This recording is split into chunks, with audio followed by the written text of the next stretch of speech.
আসসালামু আলাইকুম, welcome back to school of English by Mushfika. Fill অর্থ পূরণ করা। চলো আজকের লেসনে আমরা ফিল দিয়ে কিছু ফ্রেজাল ভার্ব শিখি। ফিল ইন অর্থ বোঝায় তথ্য পূরণ করা।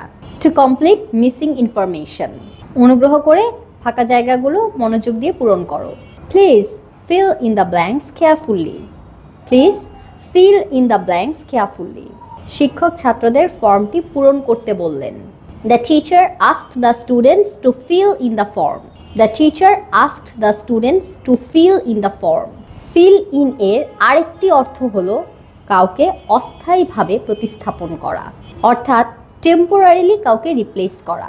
ম্যানেজার ছুটিতে থাকায় রাফি তার কাজ করছে। Rafi is filling in while the manager is on leave. Rafi is filling in while the manager is on leave. Fill in for বলতে বোঝায় একজনের পরিবর্তে আরেকজনকে নিয়োজিত করা। রাফি অসুস্থ থাকায় আমাকে তার জায়গায় কাজ করতে হয়েছিল। I had to fill in for Rafi when he was sick. I had to fill in for Rafi when he was sick. Fill in on বলতে বোঝায় কোনো বিষয়ে নতুন তথ্য জানানো। To update someone with information. তুমি কি আমাকে সর্বশেষ খবরগুলো জানাতে পারো? Can you fill me in on the latest news? Can you fill me in on the latest news? পরে আমি তোমাকে বিস্তারিত জানাবো। I will fill you in on the details later. I will fill you in on the details later. Fill out বলতে বোঝায় form সম্পূর্ণ করা। To complete a form. আবেদনপত্রটি পূরণ করতে ভুলে যেও না। Don't forget to fill out your application form.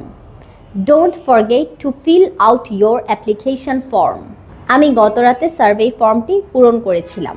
I filled out the survey last night. I filled out the survey last night. Fill up বলতে বোঝায় পূর্ণ করা। সে জগটি পানি দিয়ে পূর্ণ করলো। He filled up the jug with water. He filled up the jug with water. Don't fill up before the party. এখানে fill upটা কোন অর্থে ব্যবহৃত হয়েছে তোমরা কমেন্ট করে জানাও তো। Thanks for watching. আসসালামু আলাইকুম।